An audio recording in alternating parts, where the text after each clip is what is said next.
Today you are going to hear the testimony of Amina Al-Rahman, the daughter of a powerful Imam in the heart of the Middle East, raised to hate Christians and to swear loyalty to a faith that never brought her peace.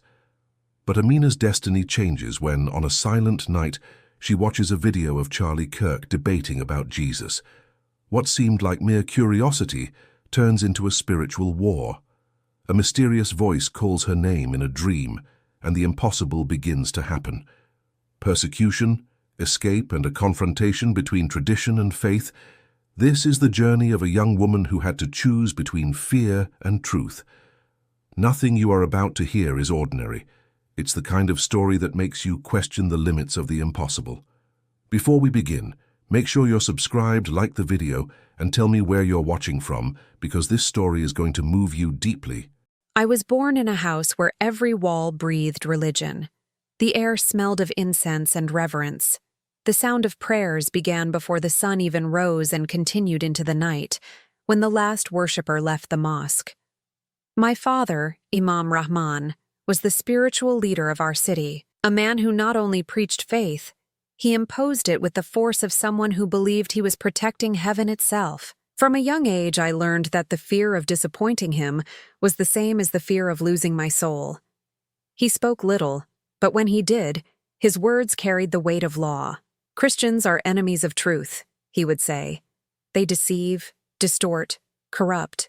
I believed him. Not because I understood, but because there was no room for doubt. To doubt was sin. Every morning, I woke up to the sound of the call to prayer. I put on the veil with hands still trembling from sleep, feeling the cold fabric brush against my skin. The world outside seemed distant, made of voices I wasn't allowed to hear. I had studied at the madrasa since I was 6 years old. The Quran was my childhood book, my mirror, my prison. I read it, memorized every verse, and when I made a mistake in recitation, I could feel my father's gaze cut through the air like a blade. I loved and feared him at the same time. He was the model of faith, the example of discipline, and the wall that kept me from seeing beyond. My mother was silent. She spoke with her eyes and lived between the kitchen and prayer. I rarely saw her smile. It seemed as though she carried the weight of a secret that would never be told. My brother Yusuf, 2 years older, was the pride of the house. Strong, confident, always by my father's side during sermons. When he entered the room, the air changed. I felt smaller, almost invisible. The praise belonged to him, and silence belonged to me. It was safer that way, but there was something inside me I couldn't silence. An emptiness that grew the more I tried to be perfect. I repeated the prayers, studied every rule, but everything felt like an echo, a faith that didn't speak to me. Sometimes during the long nights of the desert, I wondered if God heard me, or only watched me from afar, like a judge waiting for the first mistake.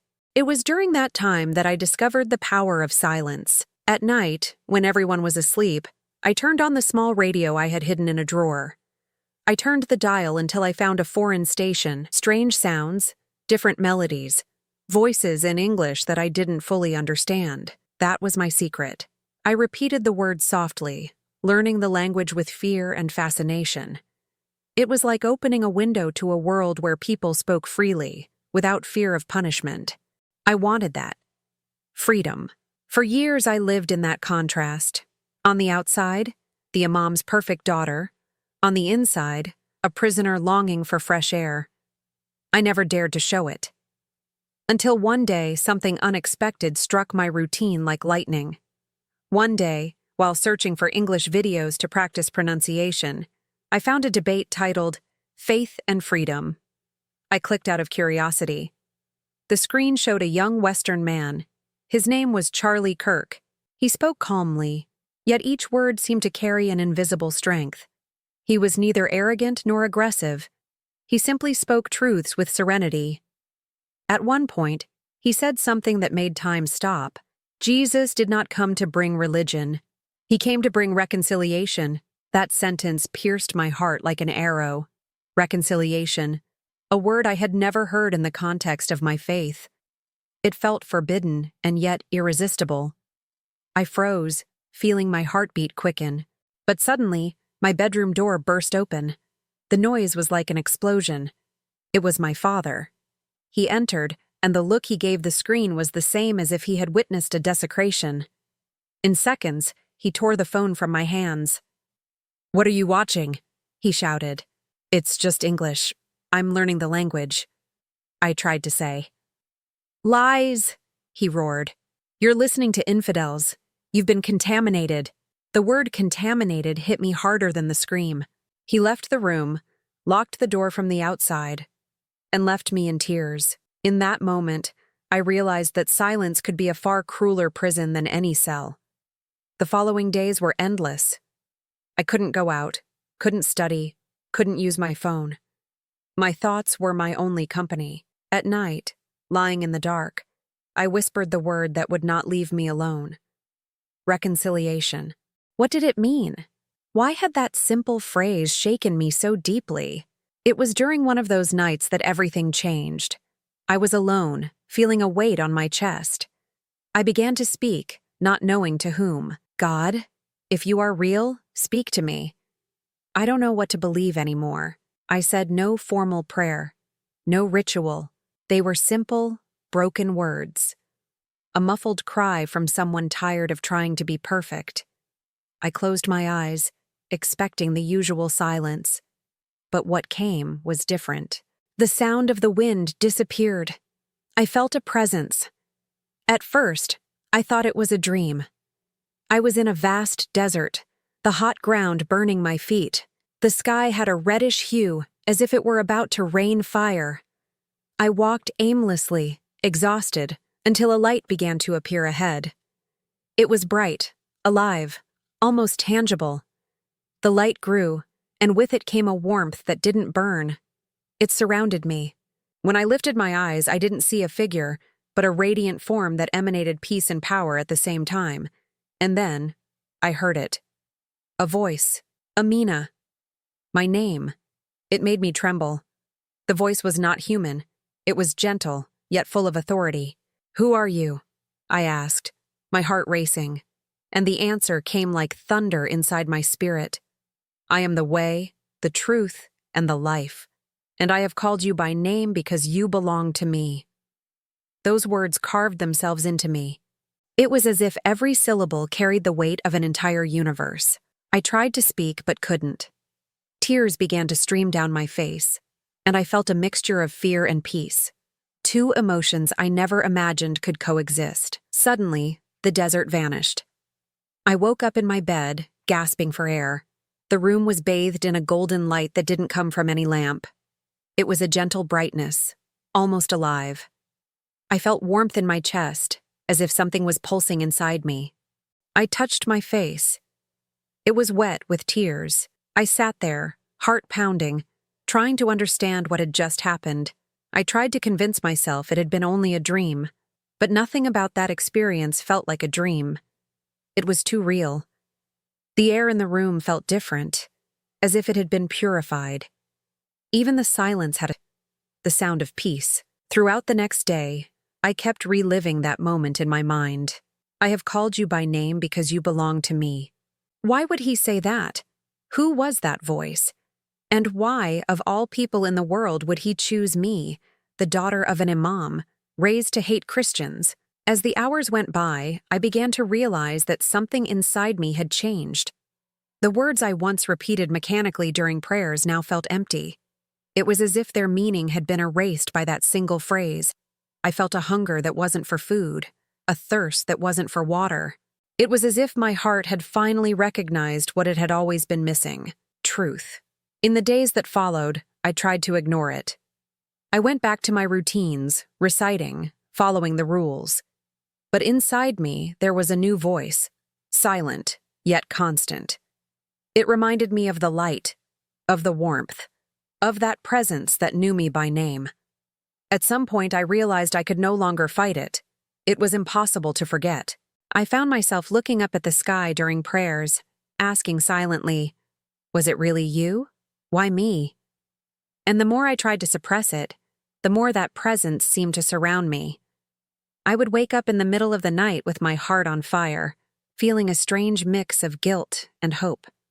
Something inside told me this wasn't the end. It was the beginning. The strangest part was the peace, a peace that came from a place I couldn't name. Even with fear and doubt, there was something gentle wrapping around me. I couldn't explain it. All I knew was that I had been called, and when someone is called by name, there is no way to pretend they didn't hear. In the days that followed, I noticed that the light from that night hadn't truly disappeared. It had simply hidden within me, pulsing with every heartbeat, reminding me that somehow I was no longer alone. And then, without realizing it, my life began to split into before and after that night.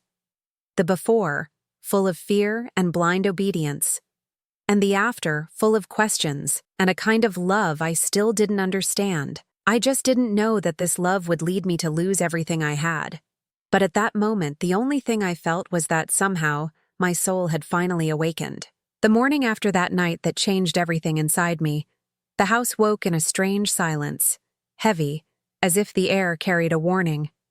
I remember every detail: the smell of strong coffee coming from the kitchen, the distant sound of the mosque calling for morning prayer, my mother's tired gaze. It was a day like any other, and yet something inside me whispered that it wouldn't be. My father was sitting in the courtyard, reading the newspaper, the sun reflected off the metal gate, drawing golden lines across the floor. Suddenly, the phone rang. It was a short, urgent ring, the kind of sound that freezes time for a second. He answered, and I watched his face change. First confusion, then fear, and finally, despair. Without saying a word, he stood up, shouting Yusuf's name. My mother dropped the cup she was holding, and the sound of breaking glass seemed to mark the beginning of something terrible. My brother, the pride of the family, had been in a serious motorcycle accident. He was between life and death. We rushed to the hospital.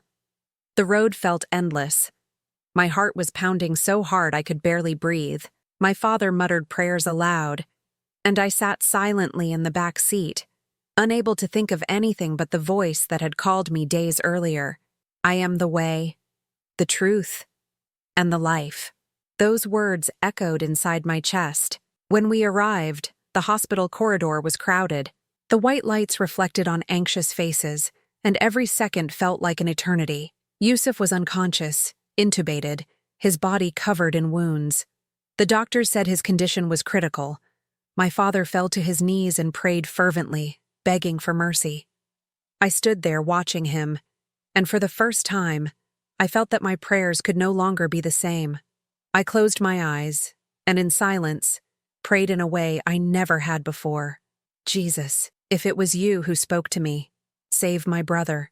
Not for me, but so I'll know I'm not crazy, that the light was real. My heart trembled, my hands were sweating, my whole body tense. It was a prayer born from faith and fear intertwined, the kind that rises when the soul is on its knees, even if the body is still standing. The hours passed as if time had been swallowed. The ticking of the hospital clock was the only constant sound. Doctors came and went, and every time the ICU door opened, it felt like the air was being sucked away, until finally, one of them appeared with a confused expression. I will never forget his look. Somewhere between surprise and relief. He woke up, he said. Your brother opened his eyes. He's conscious. And the most incredible thing, there are no after effects. My father collapsed to his knees, thanking Allah. My mother cried, holding her face in her hands. I stood in the corner of the hallway, feeling a warm wave rise through my body, the same warmth from the dream. And in that instant, I knew. It wasn't coincidence. It wasn't chance. It was him. The voice, the light, the presence, everything made sense now. I knew who it was. And with that certainty, the fear that had followed me my whole life began to melt away, like ice under the sun. When we returned home, the silence of the night felt different. I entered my room, closed the door, and knelt on the floor. The tears came effortlessly. Not from sadness, but from surrender. Now I know who you are, I whispered. And even if the whole world doesn't believe, I will never again deny what I lived. In that moment, the room filled with peace. It was a peace too deep for words, as if the very air had been purified. I knew that from that day forward, nothing would be the same. The fear that once ruled my heart was being replaced by something new. Faith. A living, real faith that pulsed inside me. But that new faith, I would soon discover, came with a heavy price. Weeks went by, and little by little, life returned to normal. Yusuf was recovering miraculously fast, and my father attributed everything to his prayers. I just watched in silence. Inside me, faith was growing, but so was the conflict. I could no longer pray the way I used to. Each time I recited the words I had learned since childhood, I felt like I was betraying something truer that now lived in my heart. One afternoon, while studying in my room, I decided to write down everything that had happened. I took a notebook and, with trembling hands, began to record every detail. The dream, the light, the voice, the miracle. It was a simple act, but a dangerous one. I knew that if anyone found it, it would be the end. Even so, I wrote, because I needed to remember that it was real. Days later, the unexpected happened. My cousin came to visit. Curious as always, she went into my room while I was in the kitchen. When I came back, I found the notebook open on the bed. She was holding it in her hands, her eyes wide. "Amina, what is this?" she asked, frightened. I froze. I tried to take it back, but she stepped away. "Are you losing your mind? Talking to Christians? Dreaming about Jesus?" Before I could answer, I heard my father's voice behind her. He took the notebook, flipped through it quickly, and looked at me with a mixture of anger and disappointment. His silence was worse than any shout. In a matter of seconds, the whole house knew. I was called to the living room. The whole family was there. My father, my mother, Yusuf, 2 aunts, and the cousin who had exposed me. The air was heavy, and my father's gaze felt like it was piercing through my soul. "Say that this is a lie," he ordered. I trembled. Say it was only curiosity, a mistake. But something inside me wouldn't let me. I took a deep breath and said, "It's not a lie. I found the truth." The words fell into the air like a bomb. My mother covered her mouth, crying. Yusuf shouted that I was shaming the family. My father stood up, his face red with fury. For a second, I thought he was going to hit me. He raised his hand but lowered it almost immediately. He looked at me and said in a cold, cutting voice, "You are dead to me." Those words shattered me. There were no tears, no screams, only emptiness swallowing everything. In silence, he pointed to the door. "Leave my house." I took a scarf, a small bag, and left. The sun was setting, and the desert wind cut across my face like blades. I had nowhere to go. Every step was heavy, but inside me there was a strange strength, as if someone were pushing me forward. I walked for hours until I reached a small village. There, I found a group of people gathered discreetly in a simple house. They spoke softly, with cautious eyes, like those who know the risk they face. When I knocked on the door, an elderly woman greeted me. Her eyes were kind but firm. "Are you running away?" she asked. I only nodded, unable to speak. She led me inside. It was a small Christian community living in hiding, meeting at night to pray in secret. They gave me food, clothes, and a place to sleep. The nights were cold, but for the first time I felt a warmth that came from within, from the heart. Sometimes I would wake up in the middle of the night and hear gentle hymns, voices whispering prayers that spoke of love and hope. It was everything I had always longed to feel but never had. Still, the pain was real. I cried alone, thinking of my family. I remembered my father's face, my mother's eyes, Yusuf's laughter. I had lost everything, my home, my safety, my identity. But as paradoxical as it seemed, I was free from fear, from the invisible chains of guilt. Each day was a battle between longing and faith. There were moments when I doubted, when I wondered if I had done the right thing. but all it took was remembering the voice that called me by name, the light that surrounded me, and everything made sense again. One day, one of the women in the community handed me a small Bible in Arabic. Her hands trembled as she said, "Take care of this as if you were holding fire. It's dangerous, but it's life." I opened it and began to read. The words leapt from the page as if alive. Every verse seemed to speak directly to me. It was like meeting someone I had known all along, but was only now beginning to understand. From that moment on, something began to change in me. Fear gave way to courage, and loneliness to hope. I didn't know what would come next, but I was sure of one thing: that faith, born in the midst of pain, would not be erased by anything or anyone. And while the world outside called me crazy, a traitor, or lost, I knew, deep within my soul, that I had been found. The following months were a strange mix of peace and fear. I was no longer the same person who had left home with a broken heart and empty hands. Within the small Christian community that had taken me in, I began to discover who I really was. The nightly prayers, whispered so as not to draw attention, gave me strength to carry on. With every word I read from the Bible, I felt something like a breath of life. And even knowing that we could be discovered at any moment, there was a quiet courage growing, like a flame that no wind could extinguish. It was during this time that I began writing my testimony, not as a story for the world, but as a way to process everything I had lived through: the pain, the miracle, the loss. Writing became a kind of healing. Every sentence was a memory I no longer had to carry alone. I used a false name to protect myself. I called myself Lena on social media. I posted small reflections about faith, hope, and love, without mentioning my origin or personal details. To my surprise, people began to respond. Comments from other women who also lived in fear, from young people who felt the same emptiness I had felt years before.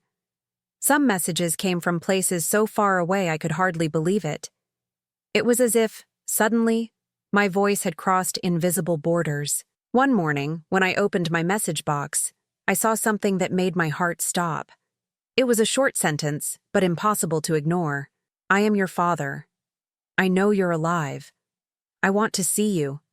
For a moment, I felt as if the ground had vanished beneath me. The username was his. The same man who had thrown me out of the house, saying I was dead to him. The same man I still loved, despite everything. I stared at that message, unable to breathe. Was it really him? Or someone trying to deceive me? A trap? Part of me wanted to delete it and forget. Another part, the most wounded part, wanted to believe there was a chance for reconciliation. I stayed up all night, praying in silence. "Lord, if it's really him, show me. If it's a trap, protect me." Every heartbeat felt like an echo in my soul. I knew that any decision could change my life again, forever. The next day, I opened the message again and replied, "Where and when?" He sent an address somewhere quiet, far from home, a small cafe on the outskirts of the city. He said he would come alone. When the day came, my hands were shaking so much I could barely tie the scarf on my hair. I remember looking in the mirror and seeing a mix of woman and girl, the woman who had learned to believe, and the girl who still longed for her father's embrace. The walk to the cafe was long. The sun scorched the streets, and the wind lifted dust that clung to my skin. Each step was a battle between fear and hope. When I arrived, he was already there, sitting in a corner, his face tired, his eyes sunken. He was no longer the same man I remembered.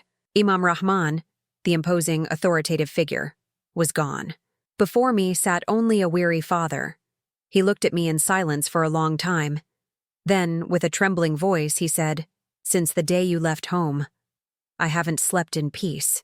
There was something broken in his tone, something I had never heard before. Remorse. He told me that since the night of my dream, he had been having the same dream too. The same light, the same voice. But the voice didn't call my name. It called his. "Rahman," it said. And each time he woke up sweating, his heart racing, trying to convince himself it was just guilt. But the dream keeps coming back, he confessed, tears in his eyes. And each time, it's stronger. For a moment, I couldn't speak. I could only think of the divine irony in it all. The same God who had called me in the desert was now calling the man who had cast me out. I reached into my bag, pulled out the small Bible the community had given me, and placed it before him. "Father, he's calling you too," I whispered. He held the book in both hands, as if it were something sacred yet dangerous at the same time. We sat in silence, and then tears began to roll down his face. It was the first time in my life I saw my father cry. No words were needed. Those tears said everything: repentance, love, loss, and a glimmer of hope. I left that cafe with my heart light, as if the sky had opened a little above us. I thought the worst was over, that maybe love had finally conquered fear. But the desert was not yet over. A few days later, I received devastating news. One of the members of the community told me that the religious police had arrested my father. Someone had reported him for apostasy and promoting the Christian faith. The words were cold, but their meaning burned. I knew he was in danger. That night, I stayed awake, thinking about what to do. Part of me wanted to run again, change cities, disappear. But another part, the part forged in the fire of faith, said, "Stay. Testify." I closed my eyes, prayed, and decided I would not run. I recorded a simple video, with a dark cloth as the background and my voice low so it couldn't be traced. I told my story.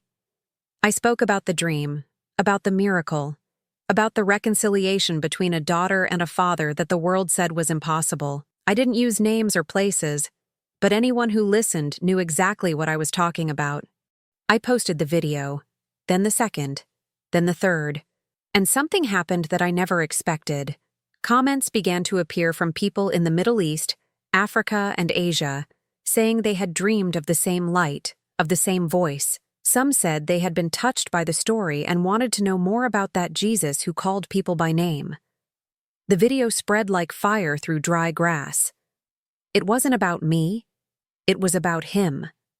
Every message was a seed. People who had been afraid to speak were now writing, saying, "I heard my name too." Others asked for prayer, and some sent only a flame emoji, a symbol among us, those who had been reached by the light. Meanwhile, I prayed every day for my father. The news said he was imprisoned, but alive. And deep down, I believed that God was still working in him. The man who had once taught me fear now knew the same God who freed me from it. What had begun as loss, pain, and rejection had now become a mission. I wasn't seeking fame. I wasn't seeking recognition. I was simply telling the truth.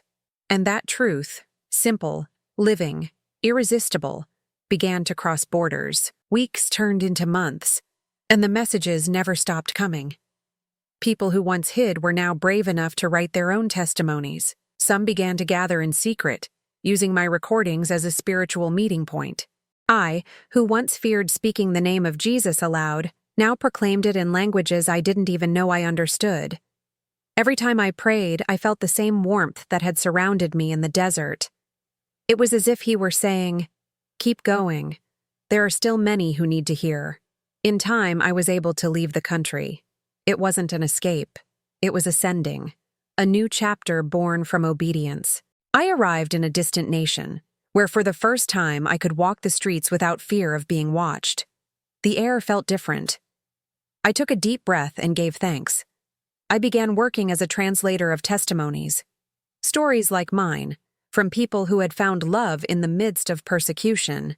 Each time I translated a word of faith, I felt something inside me heal a little more. Today, I live in a small apartment filled with light from wide windows. I wake up early, make my tea, and open the Bible. It's the same copy I gave my father. The original stayed with him, but before his imprisonment, he had copied some verses by hand and secretly sent them to me. I still have them with me today. I read and reread them, and each line seems to remind me that the story isn't over yet. I work with women who, like me, were rejected by their families. We help each other start again, with dignity, faith, and courage. It's quiet work, but powerful. And when one of them asks if I'm ever afraid, I smile and say, Jesus didn't take me out of my culture. He freed me from fear. I still pray for my father every morning. I know he remains imprisoned, but I also know that the same God who met me in the desert still visits him in that cell. Sometimes I imagine the scene. The same light, the same voice, calling his name once again. When I finish my prayers, I turn on the camera and record messages for those living through the same struggle I once faced. It doesn't matter where they are, in the Middle East, in Europe, in America. I want them to know that the voice that called me is still calling people all over the world. That voice never falls silent, and every time I speak, I remember the first night I heard it. The desert, the light, the warmth, the name. It was as if the Creator himself was saying, "You belong to me," and that is what still guides my steps every single day. Even without knowing what tomorrow holds, I walk in peace. Because I have learned that you don't need to see the ending to trust the author of the story, and this story is still being written. And if you've made it this far, your heart has probably felt the weight and the beauty of this story too. Amina's story isn't just about conversion, it's about reunion. A woman who lost everything the world could take away, yet found what the world could never give. True freedom. A freedom that didn't come from a country or a system, but from a voice. The same voice that called her by name and continues to call each one of us, wherever we are. What moves me most about this testimony is realizing that God never gave up on her. Not when she was rejected, not when she was alone, not even when everything seemed lost. He kept calling patiently until the light overcame the darkness. And maybe he's doing the same thing right now with someone watching this video. If this story spoke to you, take a moment to check that you're subscribed to the channel, give it a like and write in the comments, "I love Jesus." That way, I'll know you stayed until the end and that this message reached you. And get ready. Don't miss the video that's appearing on your screen right now, because you need to see what happened to a young man who mocked Christians at his university until the day God spoke to him live in front of everyone. You won't believe what happened. I'll see you there.